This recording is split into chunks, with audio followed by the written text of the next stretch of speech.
Countdown.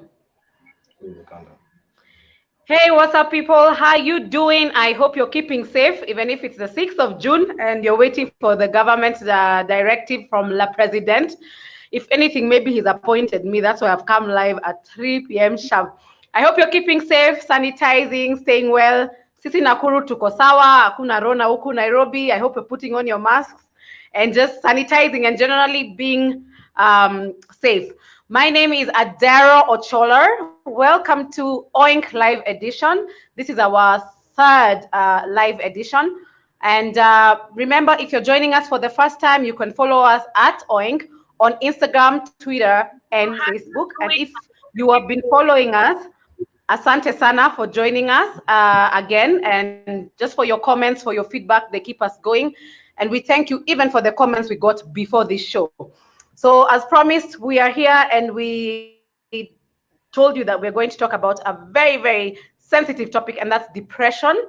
Do I say in men or amongst men? And I have two special guests with me. Our first guest is Magnus. Karibu sana, Magnus. Asante. And he's gonna tell us about himself. And we have Sophie. Sophie is our psychologist. She's a clinical psychologist, and I'll introduce her in detail later. So depression, let's talk depression. Depression among men is a serious medical condition, but many men try to ignore it, either because you feel you'll be stigmatized, you'll be told to man up. There's just this general feeling that men are not supposed to go through depression. I think even it's a rule somewhere. Maybe it's in the constitution, as in according to the way our culture behaves. So when it occurs, many men try to refuse treatment, they ignore it, and as I said, because of the stigma, and it may be masked by unhealthy coping behavior and can have devastating consequences. Of serious concern is the apparent expectation that the African male ought to man up. So that's what we're going to talk about, depression. And Magnus was kind enough to agree to come onto our show. And I'll just allow you to introduce yourself, Magnus. All right, cool. And tell us something about yourself. Where do I start? My name is Muriuki. I hope I don't sound like a job interview. Sorry. It's cool. Yeah, my name is Muriuki, aka Magnus. Magnus is interesting because it was never meant to be known that it was me who was Magnus. So it was a pen name that I started. Yes, and I guess that didn't work the way it's supposed to work. So because I was not, I didn't intend people to know it was me writing or me doing stuff. Then I started talking about the name, and it just went out. And I was like, okay, fine, it's really gone out. They really know it's me, so it's okay, it's cool. So that's how now it became. I just changed on my FB, and that's how it became that. But I love the name also. So, yeah. I love it too. I love it too. Don't drop it, please. It means in Latin. So it means something great. So it comes from the word magnificent or what, but it's something great. So for me, based on what I wanted to do with just talk to people, I wanted people to learn and to just see their greatness. That was the point. But I didn't want them to know it was me. That's it. But I guess that failed. Okay.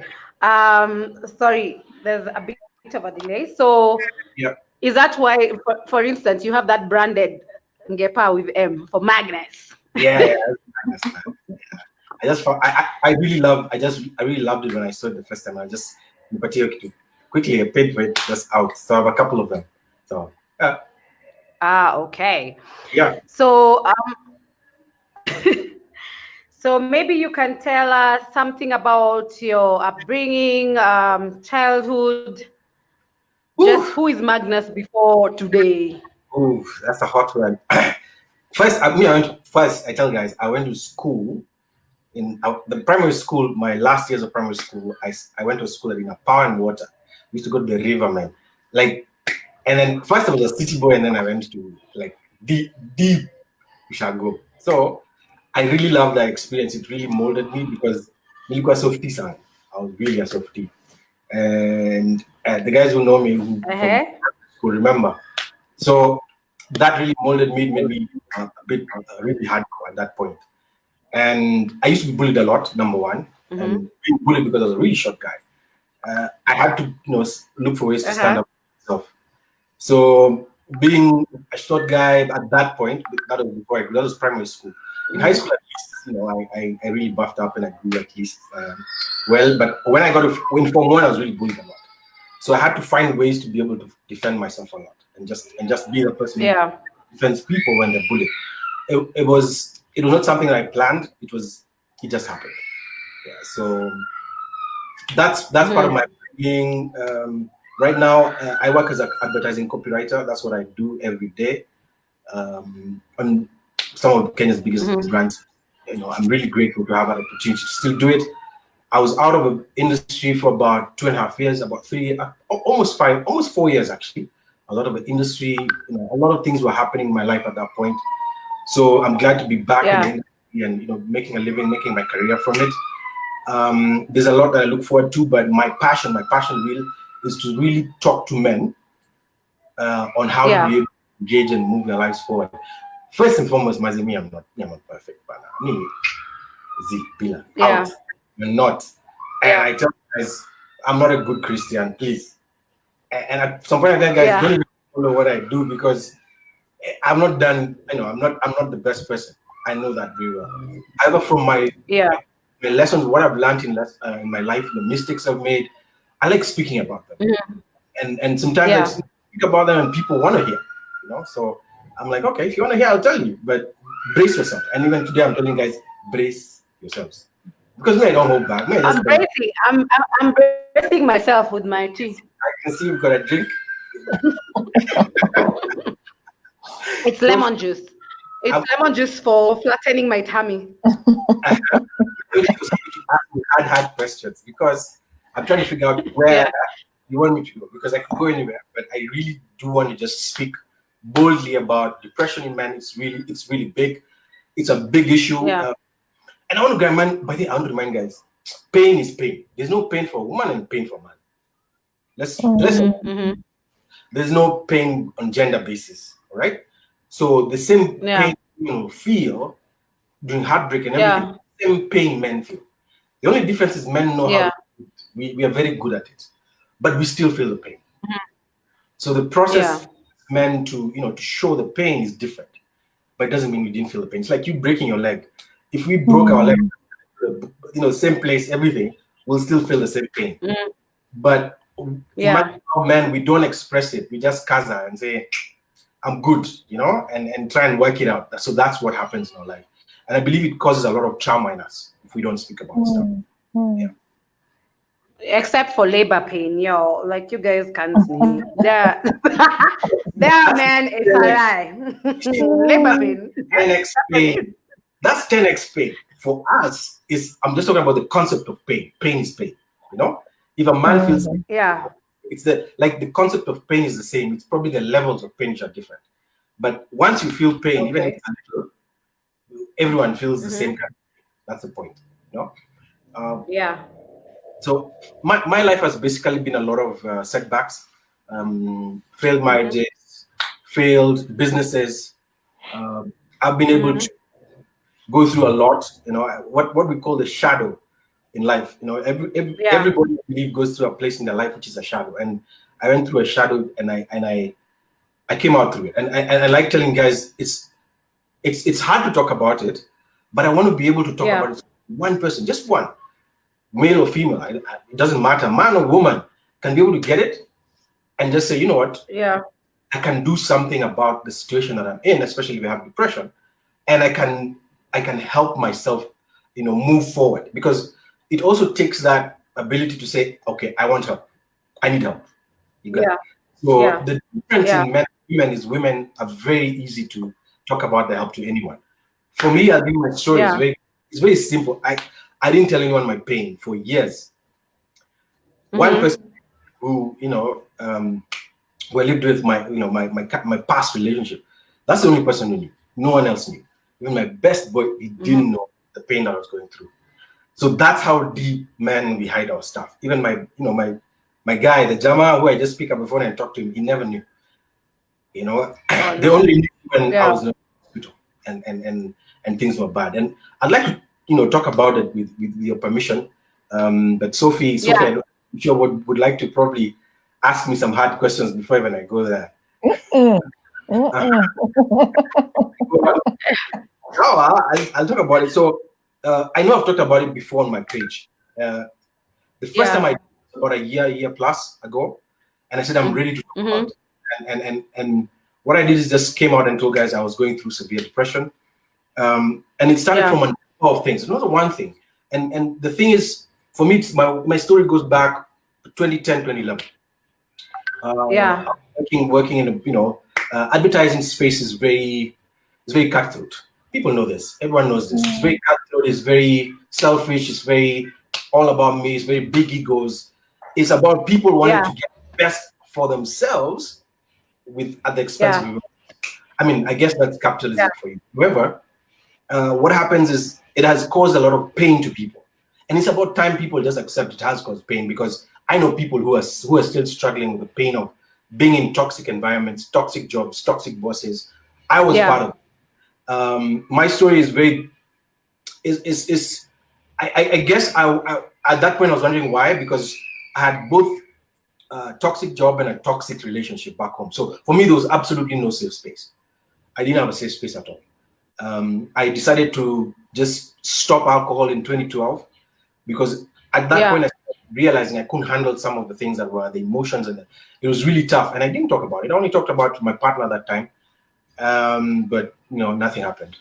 Let's just say, I was given the cold shoulder, and that was it. And I was still expected to perform at 100%. I always tell guys this: there's no car in this world that can run 100% all the time. Absolutely not. Okay. This is beyond, and there's so much expectation on the men that, we want that warrior spirit. I'm going to go out. I'm going to, even when I'm sick, you're going out, and you should be sleepy. Really. And I got to that point where it was just too much for me at work and at home, and I didn't tell anybody. I just didn't tell anybody. So I think I left that job in 2015 because I had to make a decision on my own health. Okay. It had really quite a damage to me. My self-esteem was low. When you have bad and toxic bosses, of course it'll happen. And I always tell guys, please, it's your life. It's your life. It's your life. It's your life. That, if it kills you, it's not worth it, man. It's not worth it. It's not worth it. And it means that you've got to have a very tough. You've got to have balls. You've got to have balls to be able to make very tough decisions that will affect you in your life. And I made a very tough decision. That job, I went to my business. First year it was doing a bit better, so I really thrived a lot. My self-esteem shot up to the roof. I was doing really huge jobs. 2015, 2016. Wow. I had amazing clients on my own. So I started investing a lot of my money that I had made into retirement. This is how I thought. I said, the money that I'm making now, let me sacrifice all of it into my retirement. Bite the bullet and just stay the next 5-10 years on the lowest money that I could, and pump the money, the business that I was doing. I have 5 failed businesses. 5 failed businesses. Whoa. Yeah, 5 failed. So, that's kidogo. There are people who have even 10. Who have many, Hey, so, and me, I had 1.5, and I was complaining. It was the half is a thought. You gotta start somewhere, It's been a tough ride because things just didn't work out. I guess the pressure was too much for me. In 2017, 2018, I couldn't handle the pressure. We had lost a lot of money in one of my last businesses that I'd also invested a lot of time and a lot of energy in with some partners that I had, and we had lost so much money. And it was almost like this is the last blow. Like, how can I lose that? How can we lose that much money? A lot of money, like $20,000 to $200,000. Like, it was a lot of money.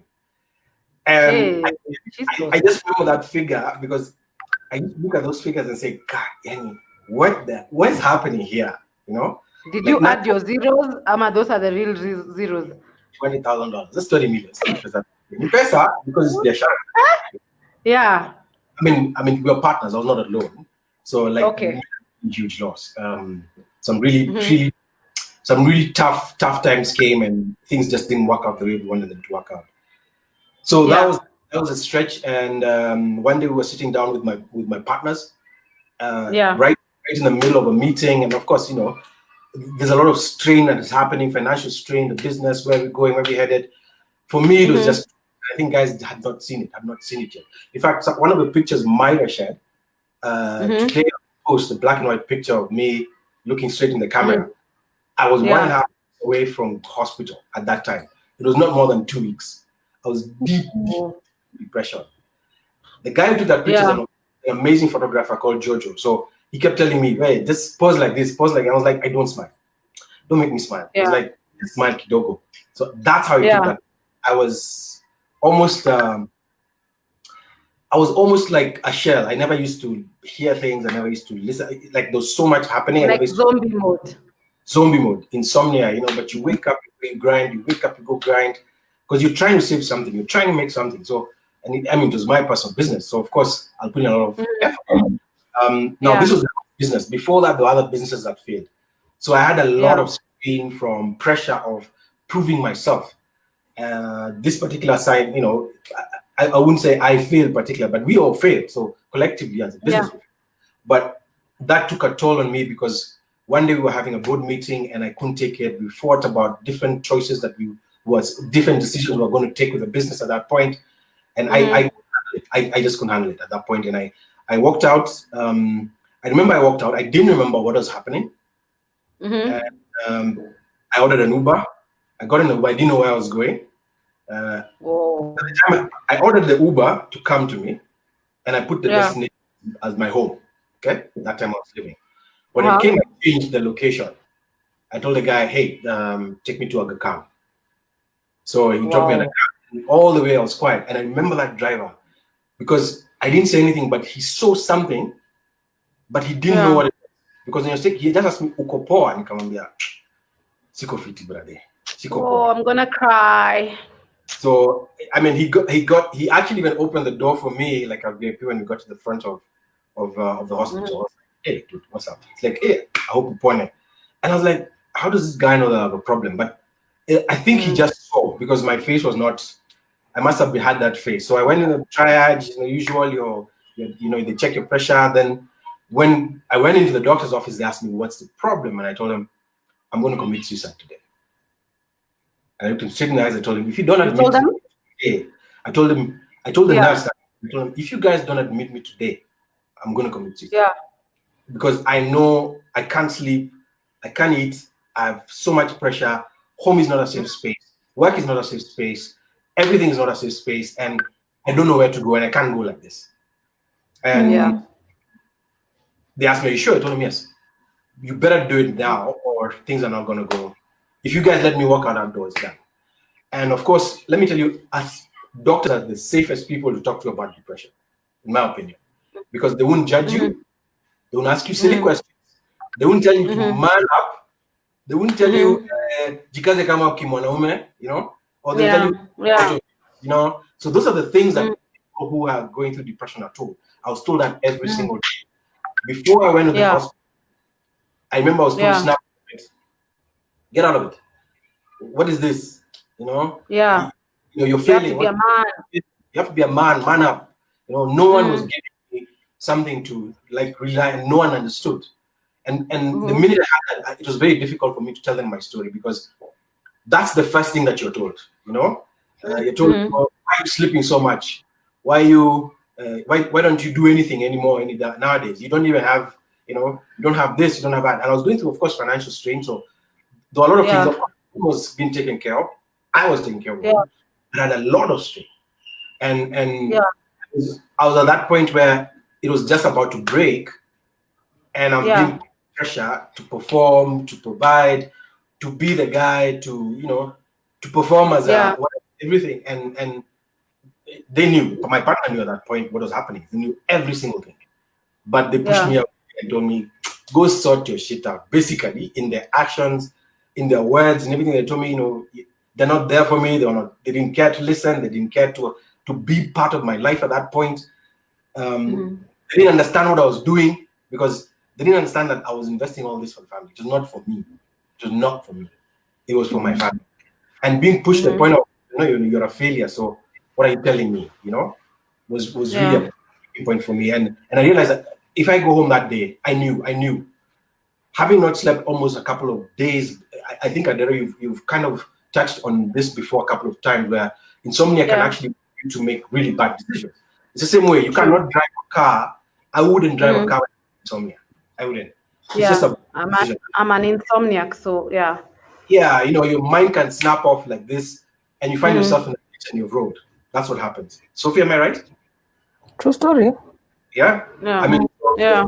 Tell people, if you've got insomnia, a couple of nights you've not been able to sleep, don't have good rest, don't operate. Just really try and stay away from things that will force you to concentrate a lot, because your concentration is much. So I was a Red Bull guy. I was the guy who was trying to keep myself awake with energy drinks and some tablets for energy stuff, and that of course had taken a toll on me. So I walked into the hospital. He told me, sit here, tell me your story. So I told them, this is what's happening, and home is just a bad place for me. And they asked me why. And, my partner does not believe anything that I'm telling her, and I've been pushed to this point. She says, how long have you been feeling like this? I told her, actually, for the last almost 2 years, I've been the same way. I've been contemplating left, right, and center about it. And they asked, do they know? And I told them, yes, they do know. They know everything that I've told you today. And they asked me, why don't you want me to call them? And I told them, because I don't believe that they're the right person to be with me at this point, because they have not understood. So if you guys let me go today, I'm going to kill myself, because I know I'm not in a safe space. I know the pressure that I'm having from home. I know the emotional abuse that I was having at home, being pushed to perform, being pushed, I don't have money, being pushed that, things have to work out, or you ship out. There's a lot of pressure. And, you can stay with someone for 2 years, you've never had, it's always pressure of money, money, money. And I want to tell women this, by the end of the day, we're not machines, eh? We break down. We do. And this is how we break down. We shut down, we don't talk, we keep it to ourselves, hoping that it goes away. That's us. And a lot of even the cases that I hear of domestic violence, a lot of them, if you find out very well, a lot of them have got to do with issues that are deeper underlying with man and woman. I never give excuses, but I know a lot of them were. For me, by the way, I have a bad anger. That one I know very well. But out of everything that I was doing, because I was focused and I knew what I was doing, and I knew the mistakes that I'd made, I was not going to get angry at myself, and I was not going to get angry at her for not seeing that. I wanted her to just get it, but she didn't get it. Even how much I tried to tell her, it didn't matter. I was the pretending, I was the guy who, I'm not manning up, I'm not cutting my slack, I'm not, it was really tough, because I always say 2 years before that, I was doing it, and I've done it for 10 years, but 2 years, of a bad patch, it becomes now you're useless. You're the kind of person, you're a failure. There's a lot of things, infidelity. Of course, those things took a toll on me. So that's why I didn't even want to go back home. For me, my marriage bed was my deathbed. That's the place I would have died, and I know it very well. And I tell guys, that marriage was from the point of where I stood, not being understood, and not being wanted, and not being talked to, and being ignored for 2 years when you're going through strain like that. I tell women, don't do it. Don't do it. You have to have a heart. If you don't have a heart, then there are two things. I want to say, either you're naive, which you shouldn't be in the 21st century, because you have Google, you can find out what the problem is. You can actually ask someone and be caring enough without being mean and condescending. You can also, but another thing, you can also be a narcissist. So a lot of the stuff that I went through was stuff what I tell people, you're being told every day that you're a failure, you're a useless person, you're not good enough, you're not good enough. All of a sudden, 2 years ago, you're good enough, now you're not good enough, because things are not working the way you had planned them to work. And, on the other side, there's infidelity. I found out, I saw, that devastated me completely. In fact, that killed everything that I thought was why I was here, And I always tell women, it's so bad to have someone have someone, let's say both sides. It's so bad to be in a marriage that someone is mean and bad to you all the time, because they think that, you have let them down. Yet they don't want to discuss it with you and find a solution. They condemn you and discard you. At some point, even, it was throwing me out of the house that I was paying rent for, which was my last straw. And I always tell guys, if my anger, I was so angry that day. I was so angry that she was telling me, get out of the house. A house I was paying rent for. I paid rent for. And I've worked hard to be, and I've been told, get out, get your shit and go. And I was like, you tell me this? Like, I asked her, you're telling me this? Me. She said, yes, get out and go. I don't love you no more. I'm like, but you know what I'm going through. And like, yeah, but I don't care.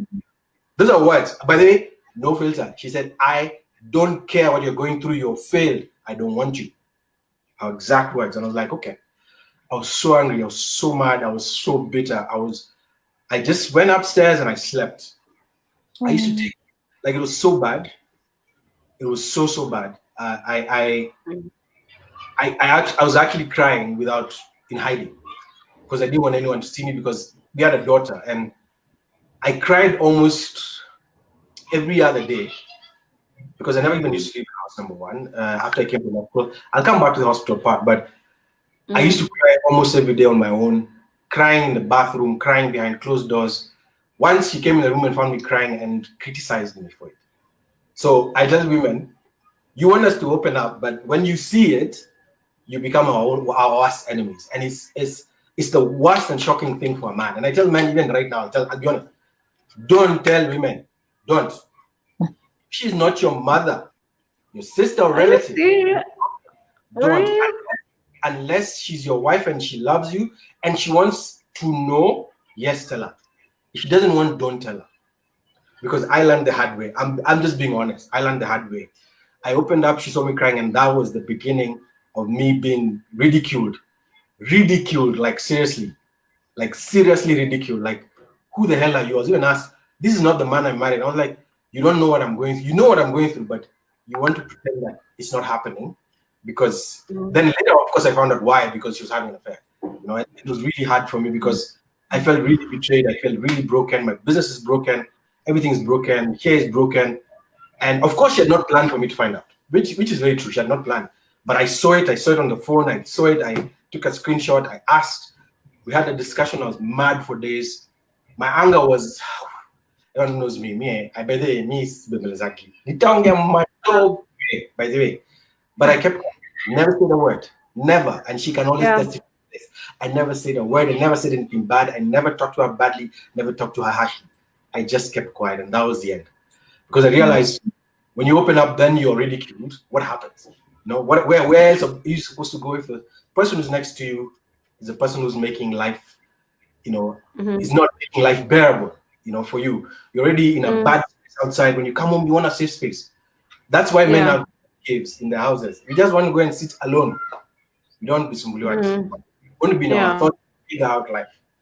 So, but again, we also want, we're like you. We also want women to come to us and tell us, hey, what's up? Tell me what's up. We might not tell you immediately. We've got to trust you. And I tell men again, don't, unless you're sure. Me, I was ridiculed. So it can happen to me, it'll happen to you.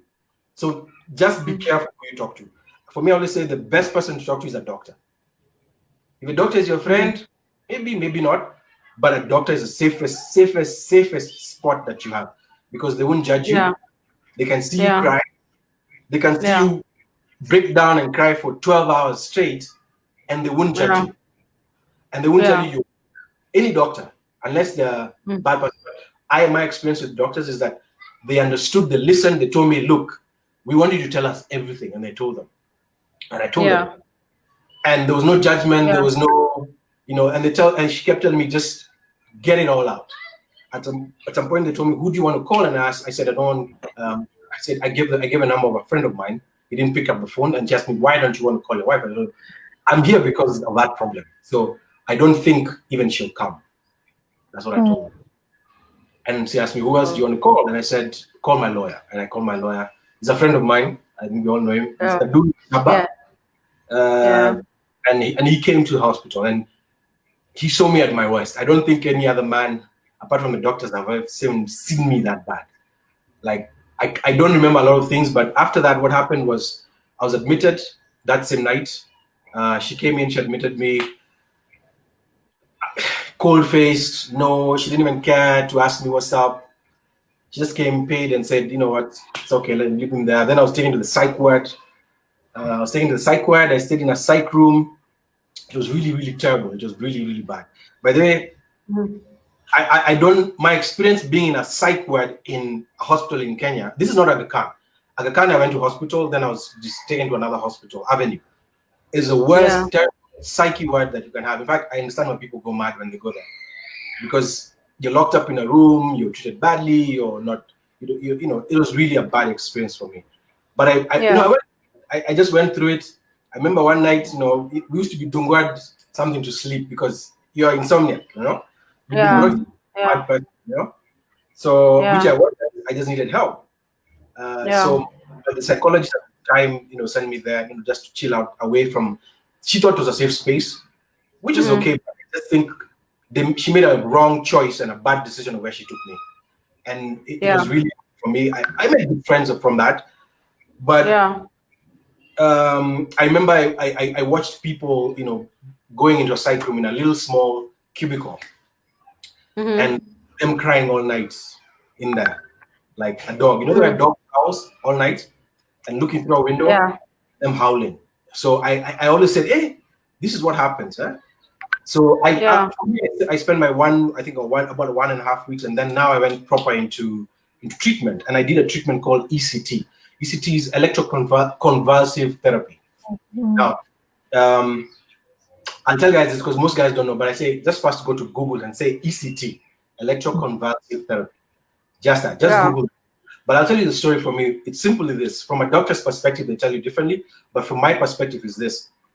You'll go into surgery, and they put a positive charge and a negative charge on your brain, okay, on your temples, okay, and then tap you, okay, with I don't know how many volts, I don't know, 6 or 10, I don't know the number of voltage, I don't know, and they have to put a bit on your teeth because you bite yourself. So basically, they electrocute you to restart your brain. Now you have to, because you go to the theater, you have to go under, meaning you have to go under general anesthesia, so you don't know what's happening. Okay, number one, which is okay. But when you come out, you're completely dead. You don't know nothing. You don't know your name. Almost zero. I didn't even know how to use a phone when I came out of that ward. When I came out of that theater room, it was that bad.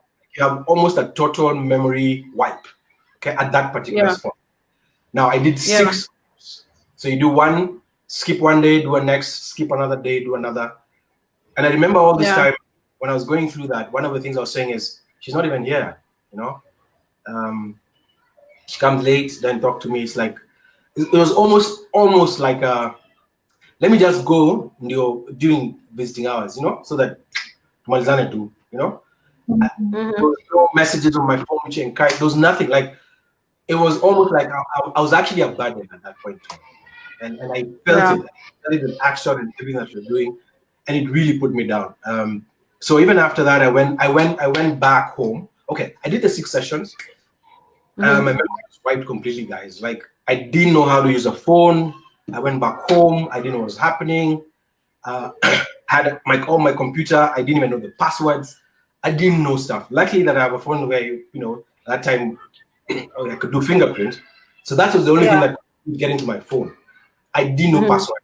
So of course now I could be able to read email and go to the internet, go to YouTube, which was mostly doing YouTube. So that's how I was able to access my phone and WhatsApp. Otherwise, I didn't know any password. But so I couldn't even open my machine for days, you know. Then I remembered, because I'd forgotten stuff. I had a phone, you know, and you're holding your phone like this, and you don't even know where to start. Like, you're shaking so much, like everything is just weird after that. So I learned again how to even use my phone. It was really, for me, it was terrible. It was a terrible experience. But after a couple of days, I started feeling better. I started feeling, you know, stronger. Of course, I had meds. The doctor prescribed it as severe depression #1 and bipolar. By the way, I told him, no, it's not bipolar, I know. So I went to get a second opinion from a therapist, and he told me, look, I don't know about the bipolar for sure. This is 2-3 months later, and he told me, because by that time I was taking meds, and the thing about these meds is they're terrible. Like, they're bad. They put you down completely. there's no good experience anyone can lie to you that those meds do. They really mess up everything about you. They mess up your metabolism. You eat so much. They mess up how you think because you're just sick. You're just sedentary. You don't want to move. So you sit and eat. That's all you do. You can't be productive. You can't work. You can't go to work. You don't remember things. You're always shaking. Your self-control is at zero because you almost don't know who you are. And when you don't know who you are, I would meet you at Desha, I don't know your name. I'd meet Sophie, I don't know her completely. I'd know very close people, but other people who are, I would not know. I'd say, I know you, I know that face, but I don't know who you are. I don't even know your name. So I used to meet people and tell them, please remind me your name. And the guys thought, I was being rude, but I was like, please remind me your name. I've gone through a procedure and I really can't remember your name. I know you, but I can't remember your name. That's how bad it was. So I went through that. I stayed home for a couple of months. There was a lot of pressure to perform, a lot of pressure to pay rent, and that time, even as I was going through that, I can remember she never even gave me even one hug. From what I remember, there was no hug, there was no care, there was no, how you doing, what's happening, how you feeling today. It was come home, sleep, wake up, go. It was brother-sister relationship. Even at that point when I came out of hospital, it was get out of it, snap out of it. You need to get back on your feet. What the hell is this? But I want to tell people, and women especially, when men are going through that shit, you can't focus. We can't juggle that many balls. In fact, let's be honest, even people who say they multitask, I know women say they multitask, but let's be honest, you're only best when you specialize. That is human. I'm multitasking. I'm listening to you. But in life, I'm having a sip. In life, even as men, we do and we try. We actually do a lot. But the honest truth is, everyone doesn't have the same threshold. Let's be honest. Not because you're male or female, but if people have thresholds of pain and stress levels and just absorbing that for me. And all this, imagine, people asked me, what's up? How are you feeling? I was just telling them, I got out of hospital. I never told guys I was going through severe depression. I never told them I was, what I was really going through. Only the very close people knew. And I never told them what was happening at home still. So after 3 months, I went back to work. A good friend of mine needed some job done. Remember the consultancy that I was working, I was earning good money from it. So against doctor's orders, I went back, started working consultancy. I used to work 8 to about 3 o'clock.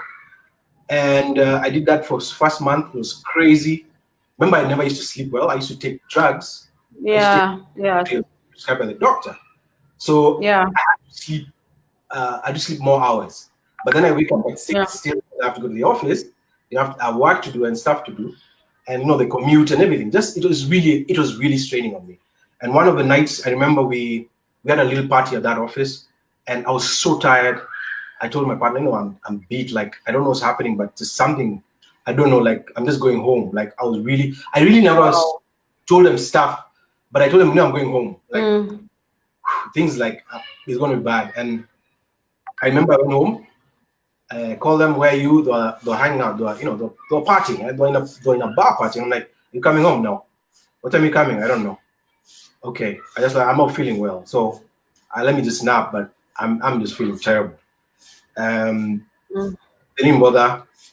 They came, I don't know what time of the night, because I'd taken my drugs, so I don't know. And because I'd taken the drugs and I relapsed that night is when I relapsed. I don't know what happened, but I found myself in Nairobi West Hospital in a psych ward, in a door, seated with a mattress on the floor and a bucket to crap on. And I was dazed. I was like, what the hell happened, man? Yesterday was my house, today I'm in a psych ward in a room like a dog. I peed on myself. I don't even know myself. And I can feel pains, because my hand, So they're like, yesterday you came. So of course I found out. Yesterday you came, you didn't want to come into the psych ward, you're making noise. I'm like, wait, how did I even come here? Then later on, actually, I didn't even know. So my brother told me, I'm the one who brought you. So I asked him, she didn't bring me. He said, no, she was too busy. She said she's going for, she's taking Zara somewhere, which is my daughter. She's taking her somewhere. So she left me basically to die on the floor. And she took a video. And I just said, and I know she did take a video. She showed everyone and ridiculed me about it. And she still has that video, maybe one day to be able to ridicule me. But you know what I say? That was me then. But this is me now. This is the Magnus now. This is me with purpose to be able to talk about it and tell other men that you can go through this shit and you can get better help than I did and move faster and have better progress than I did. It's taken me about 2 years to get to where I am today. I don't use drugs anymore. I got off of drugs after a while. It's been tough. I've not relapsed again. I've had panic attacks in more than a year. It was really bad. We broke up terribly. Again, in the middle of depression, she left me and wiped the house clean and went. So left me with everything that was old, man. Like when I came, what the hell is wrong? Like, why the fuck do that? Okay, no, I may say I'm not a good Christian. So no, go ahead. The truth is, when women do that, you think you're saving yourself from the situation, but really what you're doing is breaking everything down. You're really breaking down every single pillar, including the foundation that already was there. The house is already broken down, then you go and remove a foundation. That's basically what you're doing. I had to get a housemate to come and live with me after 3 months. It was so bad because I couldn't work. I just lost the job. Remember, I relapsed, so I went back to hospital. I stayed. So that's the time she left me in the middle of the entire crisis. And even as she left me, I say this: she'll never, ever in her life ever say that I was bad to her. I spoke to her even the day she was leaving. I begged her to stay, and I knew she had cheated on me. I knew the things she had done, and I told her, "You've done shit to me. I've forgiven you for shit you've done, but you gotta understand that what I'm going through is not something that I can think away. This is me. This is what's happening, and I've got to deal with it. And I'm begging you stay." And she said, "Never." And I opened the door and I let her go. And this is a true story. I opened the door and I told her, "Sawa, go." And I told her, "You know what? That door, go. But I'm never coming for you, ever." Why? Because she was not the person who would understand anything.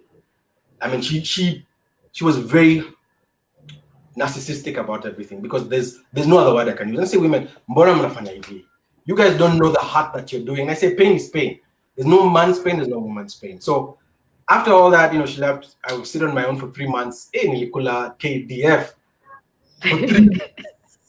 KDF and water, because I didn't have money. Remember, I don't have money. I don't have I only have my computer. All this time, sorry, can I interject? All this time, your family, your mom, your sister, cousins, like, was there anyone who? I kept it all to myself, let me tell you. Even the day she was leaving, I said, I'm not going to talk about it, because maybe she'll get some sense and see it. Maybe she'll have some heart. Maybe she'll remove that blackness and say, "You know what? I'm a human being. Let me listen to this guy for once. He's begging me, forgiving me for the shit I've done. And he's just telling me, stay, we work it out." And I was told never, and wiped clean. I was left with an old bed, I think an old dirty bed that had bed bugs. Like, everything left me with just I remember the fridge. That was the only thing that I was left with. I could keep my food cold. Otherwise, I had absolutely nothing. Everything was shambles. Like, if you came to that house the day she left, I looked like a pauper. And that's the day I went on my knees in the middle of my living room and told God, I don't know what you're doing. I don't like it. It's painful, but you know what? If this is what you've said will bring me back, this is going to be it. And I said, I'm not going to die, man. And I stayed in that house alone for about a month and a half. And I fought all the suicide thoughts. I fought everything. Remember, I was off drugs by that time. I fought the suicide. I fought everything. And I just stayed strong. And I called my pal and I told him, come and stay with me. And he was very kind. He's called Nduache, very good, my boy Sana. He came and stayed with me, and in fact, he even asked me, "Dude, why didn't you tell me this before?"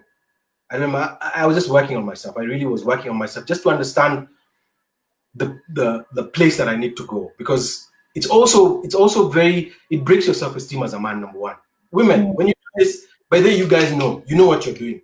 I always say, ignorance is not for any reason to say I don't know. So you can understand about depression. No. You know what you're doing when you're doing that to a man who's down and out. Don't kick a man who's down and out. That's the worst thing to ever do to any human being. It's like kicking a dog when it's broken his leg. Come on, guys, ladies. We can't be doing this shit and expect ourselves to be standing in front of people and saying we are good. It's the worst stuff we can ever do to people, to any human being, regardless of race, tribe, belief, anything. She even mocked my belief in God at that point. Because when I was going through a lot of stuff, I started reading the Bible. That's the truth. I'm a writer. That's what I do. I read stuff. And the Bible was my go-to place. And I remember the verse. I specifically went to Psalms. And though, I go to the valley of shadow of death, I fear no evil. I was like, I fear no evil. I fear no evil. I remember those words were so powerful to me. And I kept saying, my marriage was my deathbed. That's where I need to stop fearing this evil and face it. And I said, you know what? It's not too bad. Yes, I've lost it. There's pain, separation from my daughter. I couldn't see my daughter. I was branded an outcast by my friends. A lot of them, not my friends. Let me say, my very good friends, Sedon, Mike, Maze, Stivo. Those are boys. Those are my boys, man. Those are guys who came to see me the day she was moving out and told me, dude, we're going to help you. What do you need to buy? And they bought me that day when she moved out. They came to my house and helped me buy a couple of things. I was buying a bed. I was buying what? Because I had a bit of money. Because I was left with a bed with bed bugs, man. Like really, and some old torn sheets, some old stuff, dirty stuff. And I was like, I can't do this. This will break my spirit as a man. I went and took what money I had in the bank and I just bought a bed. Because I said the most important thing for me is to sleep. Remember, like sleep was so important. Like if I don't sleep well, I'm not going to be productive, or I'm not going to have a good thoughts upstairs. So I stayed 3 weeks without power because I didn't have money after I bought the stuff. I didn't have running water in my house. Nikula KDF with 3 weeks. Every day I could have 1 in the morning, 1 in the evening. Because I didn't have tunes. You know what tunes? No KDF for 5 bob. Those things, they're lifesaver, man. Those things should be used in by Trump. Trump was in the bunker. Eh? We should have sent. It's the best way for him to survive. So anyway, I remember I used to eat a KDF in the morning, a KDF in the evening, and I used to look at our food and say, God, this is what you said. Sawa. Nitakula to sita complain. KDF maji. KDF. So KDF in the morning, I with water, and since I was not going anywhere, our energy is conserved in the house. An empty big house, and I would eat another one in the evening before I sleep, and then I drink water at midnight just to be able to sleep. Because so I lost a lot of weight. That's one of the things I say I'm so glad. And I always say seed of equivalent benefit for me is I really lost a lot of weight. like I started looking the way I wanted to look. Not my choice, but because I was on such a bad diet that I lost a lot. I remember one of my friends met me and asked me if I was actually sick, and I told him yes, I was sick, but I'm better now. And I knew what you're asking. The stigma of AIDS and is really bad. And I actually felt because I believe that person thought that I had HIV, and I was like, this is how people feel, huh? When people see you've lost weight and you're thin, your sunken cheekbones, and this is what stress can do to you. It can make you look a certain way. It can really take a toll on your body. But for me, I took it positive. For me, it's all about spreading good vibes. I won't talk about it. I won't tell my friends this is what I'm going through. See, I have something to it. Yes, I think cool basi. And I went through it. By the time my boy Nwati came to stay with me, I was not doing. I was really struggling. I was really now on the edge of struggling. That's why I called him, and I told him, and he was like, "Dude, you should have told me this, man. I should have told me this the minute she left, because I would have just come and stayed." Like, I was trying to cope on my own, but now I can't cope. So we stayed with him. He really encouraged me. We stayed with him for about almost 4 months, 5 months. Okay. And then now I became homeless after that. It was really tough. My journey has been one that has taken me through pain, toxic relationships, just emotional abuse. A lot of people just judged me wrongly because they couldn't understand, or they didn't want to understand, or they're wanajua sana. But anyway, there's nothing. I tell people depression is a disease. Okay, it's a terrible disease. It really messes up with your mind, your thinking. You have fog in your head all the time. You can't think straight. You can't eat. You can't sleep. It's the worst thing that you can ever imagine. I'm not saying marriage is a bad thing. Marriage, by the way, is a beautiful thing. It's a beautiful thing. When you're with the right person, when the person loves you and understands you beyond the sickness, then it's a great thing. And a lot of men are struggling right now. I mean, a lot of men's groups and a lot of men are struggling with the same issue. Women who just don't understand, and the money gets finished, she's out, man. She's out. another nigger. In fact, she was out the minute the money started questioning. And a lot of men are going through that. A lot of men are. I lost a friend personally. He killed himself a couple of days before we were supposed to meet. And one day people say, why didn't you tell us? When I was that person in 2015. I used to say, why didn't you tell me, man? I was really, I was so mad. Why didn't you tell me you're going through shit? Just call me. We were supposed to meet like 4 or 5 days before you killed yourself. And it really hurt me. That was 2015. So I know what he felt. Now I started feeling that in 2018. And I understood what that guy did was so courageous. And I tell people, anybody who says suicide is stupid, please, go and lock yourself somewhere and beat yourself for a couple of minutes because you're an asshole, you know? And I'll say, you are an asshole because suicide is the bravest thing you can ever do as a person. But it's bravery on steroids. It's not the bravery that would take you forward. It's the bravery that would take you. By the time someone decides I'm going to pop pills, I'm going to put a rope on my head and do it, the thoughts that person has had, you can't even have them. You person who's saying that suicide is for people who fear. And I tell guys, call me a wuss, good. The day you get there, call me. Give me a call, here's my number. The day you feel like popping pills, give me a call. Because I won't, I'll just tell you, look, dude, come. I'll take you to the hospital myself. Because I know at that edge, if I push you, you're going to go. And my pal went like that. He didn't talk to anybody. He had a lot of stress from a lot of things. Same way that I was feeling. And one day he just, went in his house and took his life, and he was alone in the house. And it's a very terrible thing because women think it's a joke. But what are you doing to this man? Thinking, this nigga doesn't have money, so we're going to love. You don't need rocks, Love doesn't, love, what's that popular song? You don't have money, this, you're not going to get my loving something. And I was like, oh, so that's how it is. Huh? So money and loving go together. I was like, cool, cheers, peace, deuces. And I was like, this is not everybody. I'm not saying all women do this. In fact, I've met amazing women in the last 2 years. Amazing people who a lot of them are my friends. And I say it's just honest. Just don't be a mean person. Don't be a mean person. Just be a human. I mean, my first marriage, I remember, she was my college sweetheart. And Nina, if you're watching, yeah, I'm talking about you, by the way. And she's the coolest person. I'd say the coolest person I ever had as an ex, because she came and said sorry after we broke up. And we had a chat and we talk every year. At least I know we don't talk much. We probably will talk twice a year, but we're good friends because she came back and told me, look, dude, hey, me, I messed up. I messed up big, and I respected her for that. I'm not saying that, you got an opportunity to mess up and then you come back 2 years later and say, hey, no, I messed up. Do it now. That person might be dead before you do it. That's happened to my boy. He died before people could tell him, they're sorry for the stuff they did or things that could have happened, or he could have said sorry to people. And I said, do not get that, man. It's painful. It's painful. Okay. Yeah. Before you continue, oh my God, your story is. I'm so sorry for what you've gone through. I've been going off so that I leer, but I'm back.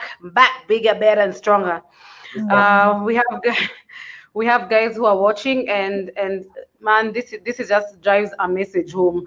And I just want to read some of the comments. And just appreciate the guys who are online. I see you, Henry, Maureen, Matinde, Karibu, Kaya.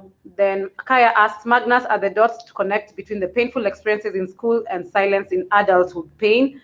Malaika, I see you. There's a question by Kaya for Sophie. I'll read it shortly. I mean, when we get to you. Gitau Kinuthia says, wow, Pole bro, you've gone through all this. Glad you're well now. Nyasuba Karibu, yeah, it's sad. Elsie, thank you for tuning in. Moses, big up, and he says big up to you. Buyu Maureen, Asante, Maureen, yeah, it's sad. Nate, Leah Yote, Karen, Kenya, we see you. Bu always following us, Asante. Nyasuba says, Pole Mrage, glad you're doing better. Karen, it's tough to see vulnerability in a man, yet so humbling. So, Rags, before we get to Sophie, do you feel like it was a combination of work life, like your work life is what triggered all this that happened to you, like getting you into depression? Do you think it was work related as the trigger? Well, I think I could handle the trigger, which was work, because I quit my job. I walked out one day and said, I walked into the office one day and I gave in my resignation letter. I didn't have a job. I didn't have nothing. But I tell guys, you got to be able to be hard enough. And that's why I think that's the beauty about men. We can be able to make very, very hard decisions almost on the spot and figure out. Like we can make the decision and say, let me jump. I'll find out how to fly, So, and for me, it worked. It was not perfect, but it worked. But being in a toxic job really brought steam down. Because when you're told you're not enough, you're not good, the work is bad, but on the other side, you're hearing a different story. When you have a bad boss, luckily I had a very good client. I think I was so blessed to have a good client, because almost 3 months before I actually quit, my client wrote an email and said the way they're happy about the work that I've been doing, or the work that was being done, and shown by my friend. And he told me, look, dude, she's talking about you. You're the one who did this job, not anybody else. You're the one who did this job. She's talking about you. Dude, you're good. She's happy. This is a big boss in a big company. She wrote a personal letter to, of course, the team. And I'm the one who did that job. I'm the one who had done the job. And that really boosted me. And I had to make a decision. A decision, anything, homicide, suicide, all those things, the word that decide, the word decide itself means to cut off, which is, suicide is to cut off. So decide is also to cut off in Latin. And I had to decide to cut off things that were toxic to me. And I had to take care of my health. Of course, I was just prolonging the pain at some point. But men, we do that because we say, man, who will see me cry? And I tell guys, don't cry in front of women. Watch out. In the car, please don't cry in front of women. Don't be cheated, please. Unless she's your wife and she loves you to death, don't. The only women that you love, or that you can tell this, only women that you can tell it, apart from your wife, who's not your relative, please remember, is your sister, your mother. You can cry in front of them. They never judge you. Or a doctor. Watch. Because a lot of them, I'm not saying me, but I know a lot of men, I've gone through it personally with a lot of people around. And also I've met good people. But you see, if you have a bad experience the first time, you'll always expect to have a bad experience the next time and the next time and the next time. So men, cry, lia, kabisa. But don't cry in front of women unless you're sure. Because if your self-esteem is really, it'll kill you. You'll go and take your life because you don't feel good enough. When a man has got to a point where you're broken financially, because men, we look at ourselves as man. Women put so much pressure on us to perform with money that when we don't have money, we think we are nothing. Again, on that floor, when I was on that floor with nothing, absolutely nothing, because I say absolutely nothing, is when I said, no, I have me, And I remember one song by Blinky Bill. In fact, I don't know if it had come at that time, but I remember singing it after that. Was nimepitia majanga makubwa lakini Mungu halali, and that became my anthem, because I was like, even all our money is gone, even all the wife is gone, I can't see my daughter, I have so much pain, I have so much hurt, I have so much like I'm still alive, let's go. And yes, of course, a lot of experiences that I had before, even childhood, but I believe hiyo kunipeleka ushago maze ili nifanye nikuwe ngumu hardcore. Like I tell people, me utasikia nikiongea tu good English, fine. By the way, that's how I learned how to read and write good English. I used to read the dictionary. But taking me to Shago really helped to toughen me up from and looking at myself and saying, what do I need to do myself? How can I be on my own? So I was not scared when my first marriage happened. I was homeless. I was homeless for what? Almost 3-4 months. I used to live in people's houses. A good friend of mine called me at that time. And I tell guys, if you've never gone through a place where you don't have money, boss, ati pesa tu ndio inafanya ati ufikiri unapata madem, boss. Shauri yako. Sikile tu itaisha, boss. Yeah. Okay, Rags. Before Magnus, before you go on, just to bring in Sophie to give us the aspect of depression in men. Sophie, for people, we use the term depression for galabagala. Like you just say, I'm depressed. Every day someone is saying I'm depressed. And maybe that's even one of the reasons it's not taken seriously. If you could just start by telling us what, from the doctor's perspective or explanation, what is this depression, and what maybe also take us to the statistics of depression and mental illness among men in Kenya. And then maybe you can pick a few things that Magnus has said. As I read, you have some questions from our viewers. Yeah. So just take us through that. Yeah. I mean, first of all, thank you so much, Magnus, for sharing your story. Because the truth is, not a lot of people would put themselves out there like you have today. And there's a comment that has struck me, and I wonder why. Because there's someone who said that it's tough to see vulnerability in a man. So already that tells me that as a society, we've made it in such a way that vulnerability is something that you only see in women. Yeah. And like Magnus said, pain is pain. Men hurt as well. A man and a woman, we're both human beings. Your blood, flesh, tears, we're made up of the whole sort of system. So what is depression? Like I like what you said, Adesh. We're always saying I'm depressed, I'm traumatized, I'm this, I'm that, and we don't know what we're saying. There's a difference between being stressed and being depressed. There's a difference between being sad and being depressed. So depression is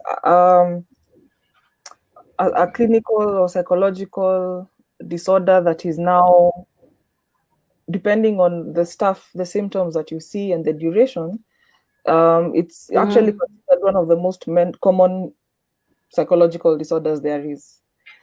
And it's classified under what we call mood disorders. So there are actually, I don't say a variety, but there's different types of depression or different types of mood disorders that are there. So when most people talk about depression, they talk about the most common one is that major depressive disorder. When I say there are categories, let me just say other types of mood disorders that are there, then I'll explain about depression. There's something called a disruptive mood disorder, which is when you have severe recurrent temper outbursts, like full on, not just that you're losing your temper kidogo, full on temper outbursts. You're irritable to a greater extent. Magnus is pointing at himself. And it has to have gone on for for more than 3 days, within a 1 week period. That outburst must have happened for at least 3 days for me to say this individual is going through some sort of disruptive mood disorder. Then there's another one called a persistent depressive disorder. There are a few, but let me put one. Let me throw a spanner in the works, just so that guys can honor. And I know this might come back to bite me, but let me just throw it there. There's actually premenstrual dysphoric disorder. So when people are busy telling mama that you watch a PMS, under the classification guide that we use in mental health, it's actually there that when you're going through your cycle, for a better part of the cycle, let's say in a majority of the menses experience in a year, let's say out of 5, they've been full on. Before the onset of menses, you have your mood swings, you're irritable, you're teary, physical symptoms, the bloating, the cramps, all that sort of stuff. It's actually there. Yeah, it says that it affects people in different varieties. So when you talk about now depression, the one that we all call depression, and I mean, Magnus has even described the symptoms that we look for. So feeling that terrible, terrible sense of despair. You're just down. There's nothing like snap. You can't control it. You can't control it. See, Ilati, you're feeling a bit sad. Let me have a. So even guys should stop telling chicks watch our mama, sindio? Hakuna kitu kama umama. Yeah. You know, see, a nice chocolate fudge cake, a drink, and feel better. It's a severe level of despair. You feel you have that strong depressed mood. You have zero interest in anything. Your usual activities, work, family, social life, nothing. You're not able to function socially. There's changes in body weight, like 5% of your body weight. You either put it on or you lose it drastically. You either sleep too much or sleep too little. So it's either insomnia or hypersomnia. So there are those who can't get out of bed. They're in their room. You think they're in their room, like out of a 24-hour period, 18 hours of that time they're asleep, and it's dead sleep. Why, Jesus. And then on the extreme is what you guys are talking about, insomnia. Within a 24-hour period, you're not able to even get an hour's sleep. There's fatigue. Then the feelings of worthlessness, helplessness, as in you can't do anything, you can't decide, you can't get out of it. And then suicidal ideations, you will just want to end it all. And there are those who now go to the extent of even creating a plan, and it's just a matter of time. They have a plan, they know how they're going to do it, where, and all that kind of stuff. Poor concentration, indecisiveness. So those are some of the symptoms that you have. And then the other important thing is that you have to have had these things for a certain duration of time. So the symptoms I've talked about, you should have had them for more than 2 weeks. Yeah. And within that 2-week period, you've had a majority of these symptoms for you to come and say, or for you to get a diagnosis of depression. The other thing to think about is that it presents differently. So there's a difference in how the stuff I've talked about appears in women and in men.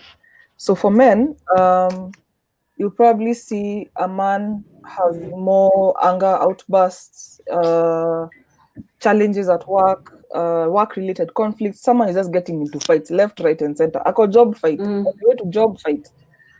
At the bar, anastoro. And then you want to look at their self-esteem, dangerous driving, getting into things that are just not within their kawaida behaviors. So they take risks, or they get into things like gambling. So when you see a man behaving out of sorts in that kind of way, then you can now start looking and investigating to see whether it's actually depression. So the important thing is to the intensity of the depression. Okay. So, sorry, because I'm seeing we've gone past our time a bit, but this is a very important topic. People are watching. Just to recognize, there are a few messages, and I'd like to recognize them. I hope Eve, Karibu, Karen, these are my cousins. Thank you for watching. Jamie Njoroge, absolutely, with the right person. Jamie Njoroge says, Team MG. Ken Mwango, my bro, Karibu Sana. Catherine Jenga says, true, the stigma makes people hide it under the rug. Kageha, hugs to you, MG. Ken says, I think many people confuse between depression and sadness. Everyone gets sad occasionally, but the danger is when people think depression is the same as sadness and it goes untreated. So I think people are confused about those two. Shiro Karimi, thank you, sweetie. You made it finally today. Magnus, there's a question for you. How much time and depth did you both invest in getting to know each other before marriage? That's a question that you can tell us after we finish with Sophie. Karen Care says, I feel like I've been ignorant for real situations all my life. Yes, we have been ignorant. Sorry, it's just that I want to read the comments so that we just finish at one. And Jerome Maya says, suicide is irreversible. Please seek counseling. Men need to be protected too. Yes, and the way I'm feeling so bad as a lady that maybe in the past I've told people to man up, or you're exaggerating, or pona raka bana kunywa panadol upone. Maureen Masinge, karibu. Hiyo panadol tuende. Yeah, jikaze. Twende 7D huku Nakuru naambia watu twende 7D. And then Faith Leslie says, proud to have a brave uncle, so your niece is watching. David Malonza says, bro, glad you're doing this. It's been a journey and really proud of you. So this, even all the comments that are coming, big up to you, Magnus, for sharing. And then almost done with the comments. Chris Kabata Karibu, he says he totally relates. Pole for that. Koi Gishuki says, watching, listening, so proud of you, Magnus, for coming out and talking about this story. Nate Kariuki, I see you, and I see you giving comments. Betsy Jean Karibu, she says, I'm so sorry for all you've gone through. I'm also so proud that you've come out of it much stronger. Justin, thank you for your comments. I keep updating about society. The society is so judgmental and prescriptive on religious. Yeah, the way you guys are judging me with this lemon juice. Yeah? Yeah, and then else. Y'all stop judging me. I ain't an alcoholic. Nice Elsie, thank you for watching. Yes. So yes. So Magnus, maybe you can just short and brief. When did you realize? As in, okay. When did you realize you've gotten into depression? And then after he answers that, let's just keep it a bit brief. Sophie, I'd like to know upbringing of children. Like, does this depression, do you think it relates from childhood? Most of us here are parents or guardians. Sorry. Niko Nakulu. That's how we talk. So, do you think is there something you can tell us? Yeah. Do you think there's something you can tell us to guide us on? Because even when we have kids, daughters or sons, when a child runs to you, you're like, if it's a boy, wewe nyamaza, wewe ni mwanaume ulie, wacha kulia. And then if it's a girl, maybe more attention is given. And then my other question again to Murage, there's feminism. What do you have to say about the feminazis? And for me, this is something I'm talking to ladies out there. I'm not saying anyone in specific, but even just on our social media, I'm seeing so many groups where it's more of bashing men. You know, because for me, what feminism is something different from what I'm seeing now. And I'm thinking, I have a father. If my mother formed a group and started discussing how she should not treat my father in a certain way, or my son grows up knowing that like there are ladies somewhere saying, don't do what, like, you want equal rights, but you're here bashing the boy child. Like, I find that it's double standards. So we start with, I hope you've noted the questions as maybe 10 minutes into it. So we start with you, Rags. Okay. Can I start with feminazi? Because I don't say much about it. Me, I'm a lover, I'm not a fighter. So I would say it's tough love, If you're feminazi out there, and I'm not talking about feminism, please. I believe in equality of rights and everything. However, when women get to the point where they put men to a point where we are almost slaves to them, or bashing and making it feel like we are nothing, they have a big problem with it. I will never keep quiet. In fact, I always tell a woman who's bashing and big, I just tell her, look, Mazi, if you want a hug, come and give you a hug, because you really need it. What that man did to you was bad, yes, but not all of us are bad. Okay, that's the truth. The same way, what my partner did to me was terrible, but not all women are terrible. So it's important to understand. And for me, when I say feminazis, because by the way, tuseme kweli feminazi natokaga hapa zinaanzaga kwa chama. Hizi chama wanawake mnaenda. Feminazi inaanza chama things. Lakini merry-go-round inasaidia tununue nini dressing table. No, I know there's a purpose, but there are some which are chamas which are about male bashing.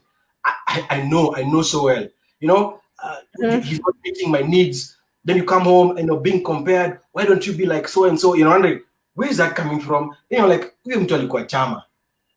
Akitoka chama kuna na problem to be like, I'm talking from my experience. So kama it's not true for you, for me it's true.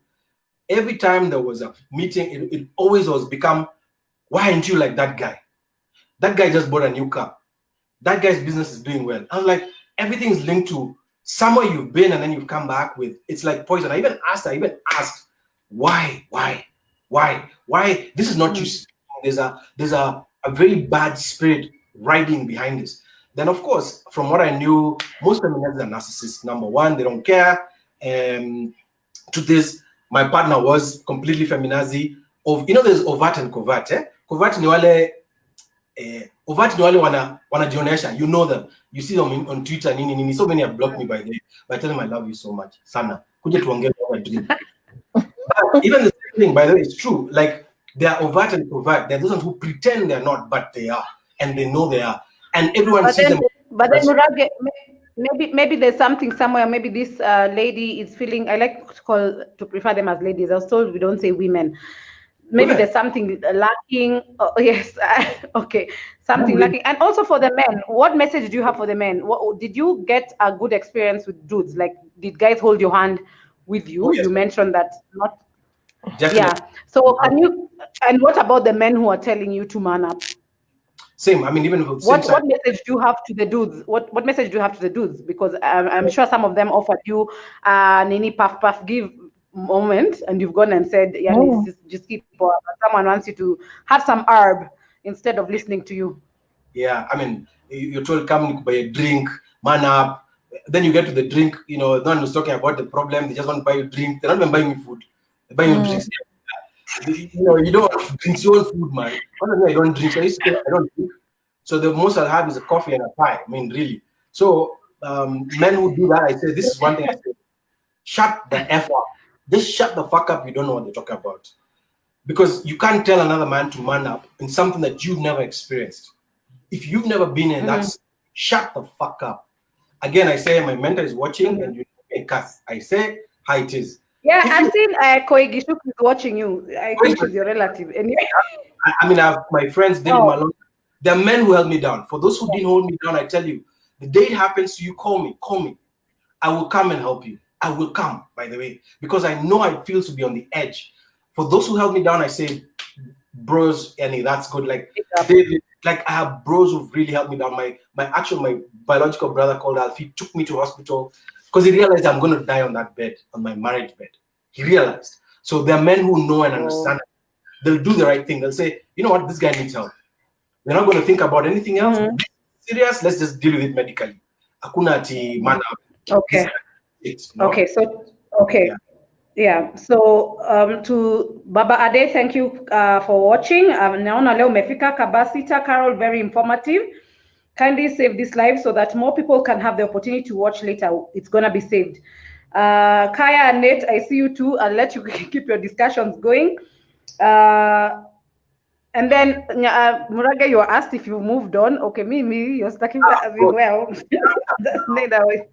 I'm a lover, not a fighter, man. I'm a lover, man. I've been single for a while, man, and I loved it. Let me tell you, it's probably the best. I mean, by the way, Muswaiski, she wants to leave and she goes, "Wacha ende maze.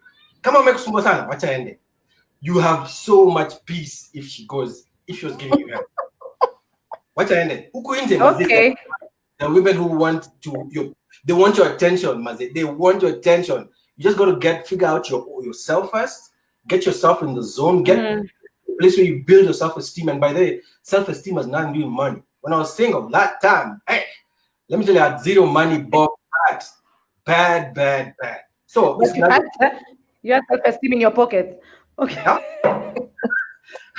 You did have money in your pocket, but you had self-esteem. Anyway, no.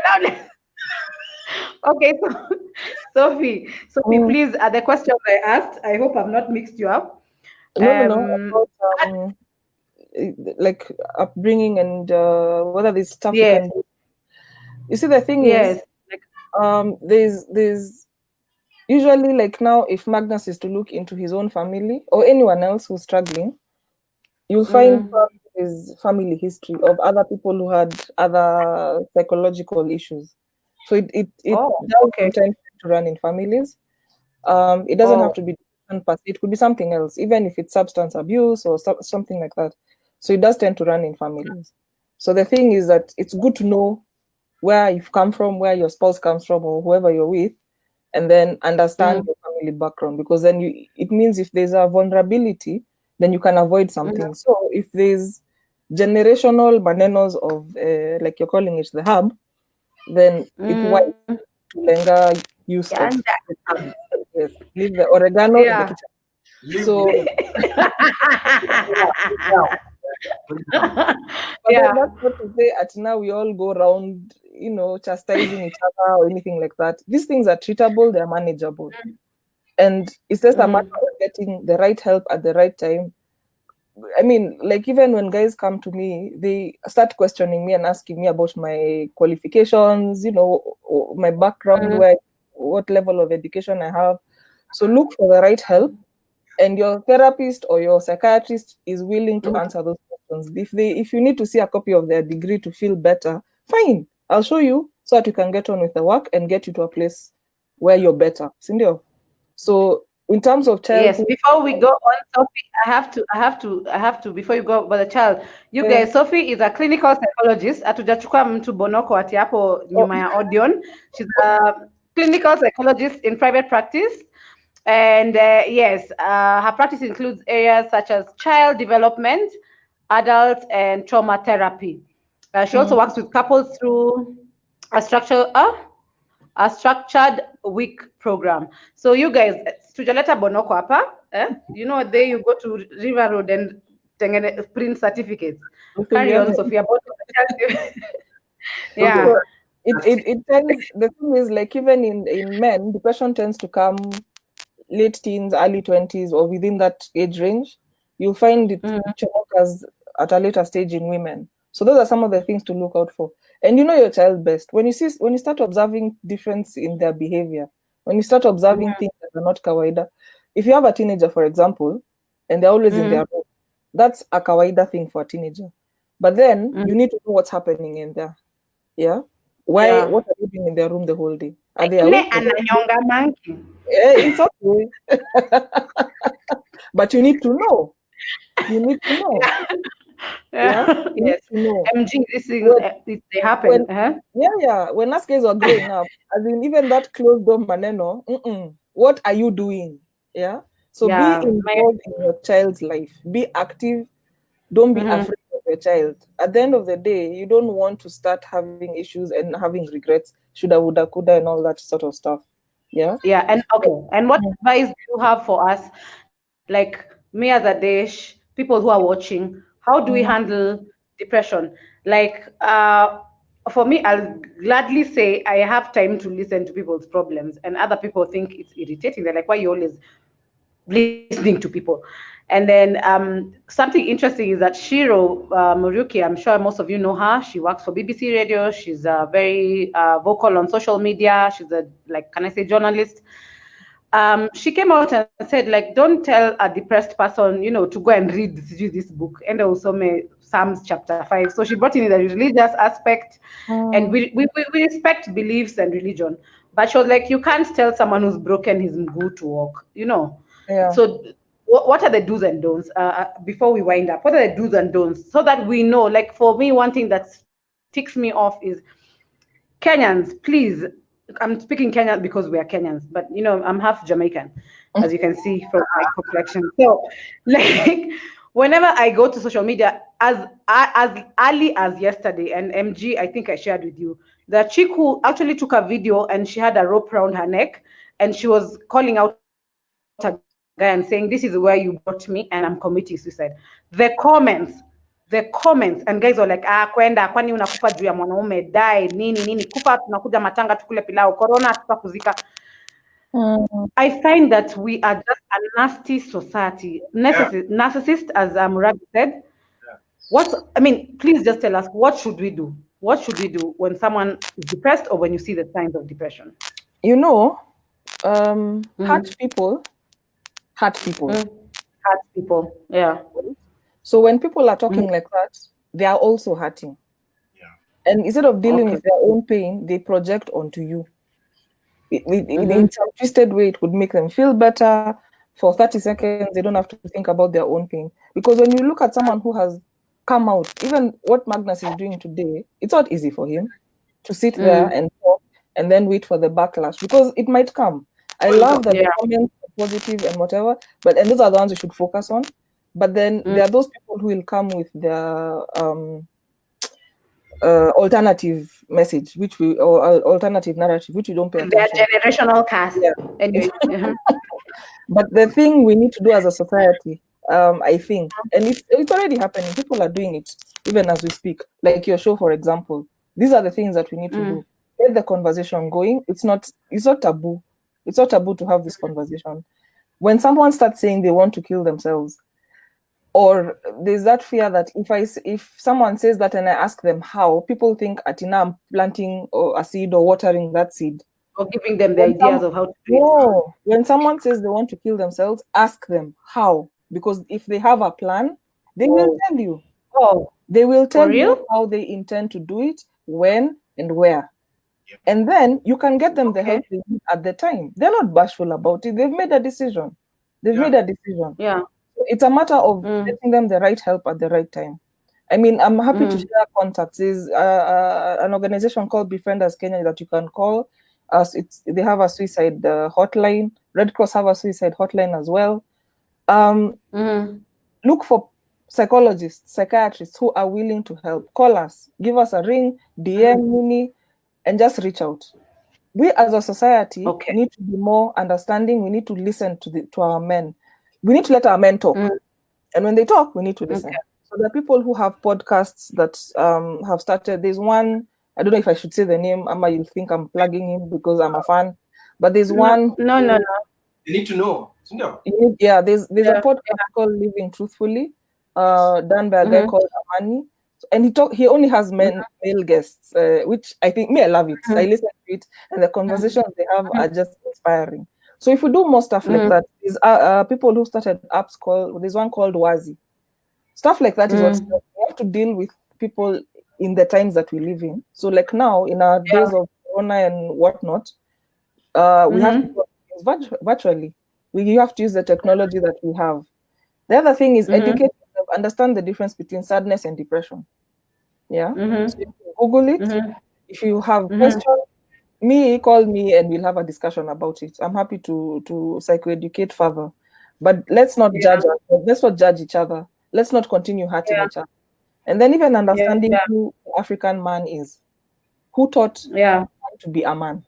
Like we have to understand backgrounds, we have to understand, I guess, the way maybe guys who grew up in the 80s and the kids growing up now, it's different. Yeah. The other thing now, when a woman is getting married, and me, I'm even tired, we are always being called by our aunties, nini, kitchen parties. When you have a baby shower, you're always being sat down. Oh, do this, do that. Which people are actually calling men? Which wazers are calling together their nephews, their sons? You're just going for stag parties. Booty. But then we also need to challenge our fathers and our uncles. Call your sons, call your nephews, call them when they're taking that step, when they're getting married. Before you pop open that white cup or whatever your lemon juice is, call them, sit them down and talk to them.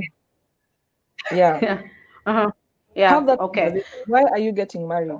I don't know if Magnus you had that opportunity, but find out from your sons, from your brothers, why are you getting married? Why do you want to do this? Sit down the guys who are expecting kids. There are so many challenges that men are going through, and we're not able to do anything about them, or we just turn a blind eye. So I'll tell guys, you go challenge your uncles or your dads and whoever. That tradition of wazee has to come back. And thank you so much for that, because Sophie, I feel like in as much as people still try to argue, I'm always told I'm supporting the boy child. I just think maybe it's also upbringing. Like for me, I just feel like, why you? But I have a father, so even for the dudes, when they attack, and I mean nothing to do with what has been said here. When you attack, I find it so hard when someone is calling, just being abusive to a lady, but when you insult his mother and say his mother is so and so, he's up in arms. I really don't understand. Same thing to us mamas. Like, let's just be accommodative. And Betsy Jean says it's educative. Koi Gishuki Murage, I hope you're ready. We have a bucket there for tears. I'm going to read this because it's your sister watching. She says, I love Murage, absolutely. He's my baby brother. He's an inspiration to me.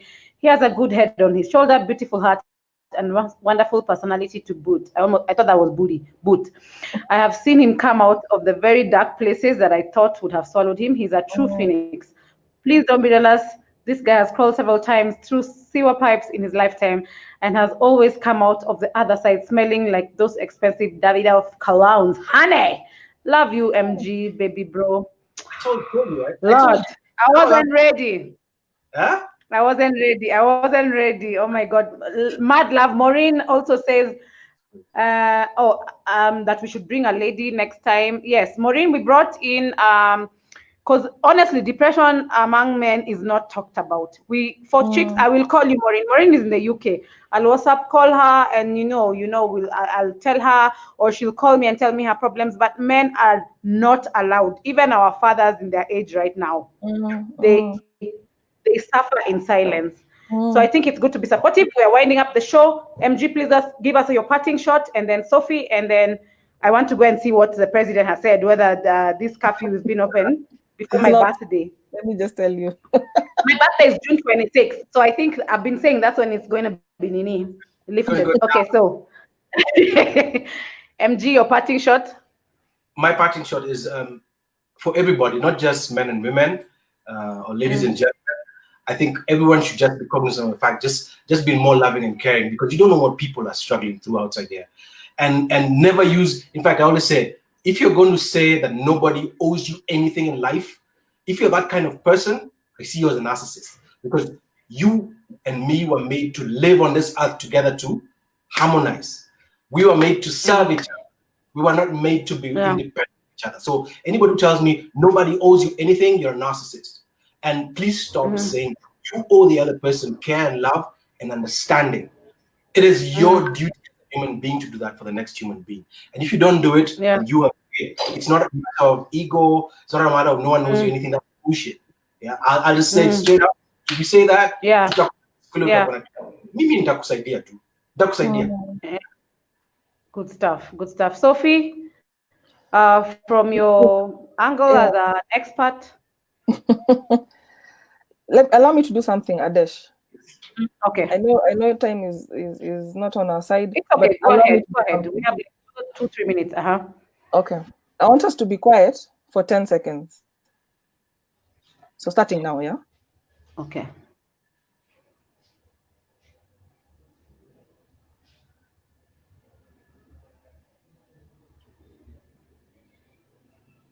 So, in those 10 seconds, according to WHO, someone has just killed themselves in the world. Jesus, don't do that to me. No. Every 10 seconds. Whoa. That's how bad it is. Right? And these things are being compounded by corona and what do you call them? Restrictions, quarantine, whatever, isolation. We are not meant to be isolated as human beings. We've been forced into isolation for the last 3-4 months. Hopefully people are being isolated with their families. They're either loving each other or killing each other. I don't know. But we are not built for that as human beings. So then why can't we support one another? Beyond corona, even at this time, you can still reach out to somebody. If there's someone you're thinking about and you know there's someone who's struggling, imagine just hit them up, call them, text them, whatever. Because it's not funny. It's not funny. Like the stories I get to hear in practice. But the encouraging thing is when men come for therapy, they show up. Then they work. They work and they get themselves better. For Magnus to say he's not even hours, me, I commend you, I salute you. I know you know yourself better than anyone else. You know your triggers and I know you're watching them. So if you have a nagging feelings, please seek help. Don't keep quiet. Don't stay alone. Talk to somebody. Dudes, it's okay if that's how you feel. You go to you guys, have a conversation. Reach out to someone. You can be helped. You're not alone. Yeah. So let's band together. Let's not focus on boy child, girl child. It's about all our children. It's about humanity. Depression is depression. Depression is depression. Whether it's male, female, it's bad. And any other psychological, emotional disorder. The help is there. Yeah. And so you're not alone. And thank you guys for doing this. Thank you, Oink, for putting this together. I don't even feel like me. I'm still feeling there are things. We've gone half an hour. It's big. I'll just be greedy and send a shout out. I think because since I moved to Shags, there's a difference. Let me tell you guys, I live in Nakuru now, but COVID-19 and the guys who I'm talking about are watching. COVID-19 has seen, I've learned, I don't know if it's the Geshagi, let me say Geshagi in a good way, the Geshagi life where there's more of community. Yes. I've watched my friends who have made here and friends, like, yani someone needs something, there's someone at your door, there's someone at your whatever, you just hear Boda has come, has dropped stuff at your house, we're going, like there's so much family, this togetherness, like where I've sent something I know you don't have. And there's a difference because, of course, I was born and raised in Nakuru. Not of course, I was born and raised in Nairobi. But honestly, in Nairobi, city life is too fast. People are suffering. People are going through it alone. So even just my message to other places, like especially the cities, please just be there. I think people are maybe cost of living and everything and just the pressures of life. Yeah. Just try and just come together and be there for one another. Yeah. And with that, I'm done, ladies and gentlemen. We are done. Thank you so much for tuning in. This has been real. This has been awesome. This is a conversation that we keep it going on our comments. If you have any comments, feedback, Sophie's CV, she sat in front in class. Sisi tulikaa nyuma tuko entertainment. Madaktari walikaa mbele. So for anyone who needs any information on consultancy as a psychologist, you can reach her on her handles on her social media. For MG, we've shared his social media. So please feel free to contact him. Team Mafisilets, Nawaona. I know you're gonna plan the DM right now. But thank you so much, guys. Love you to the technical team. Oink, Asante Sana. Yeah, when I was going off, I was lying kidogo, but I'm back. And yes, please follow us at Oink on Instagram, Facebook, and Twitter. It's been awesome. Enjoy your Saturday. Take care, and God bless. Asanteni. Bye-bye. Bye-bye. All right. Appreciate it. Oh.